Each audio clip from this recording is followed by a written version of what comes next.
কালকে বিকেল ওকে আগে কালকে বিকেল আগে না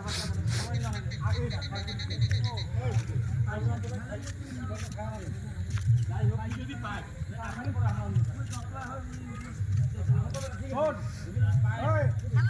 বাবা 30 টাকা করে বাজে কয় কেজি নিবি কিন্তু কালকে বিকেল বেলার আগে হবে না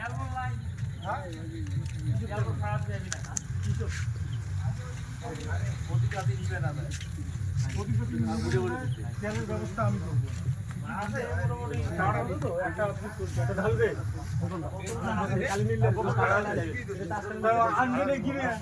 এক কেজি তেলের বোতল আনলে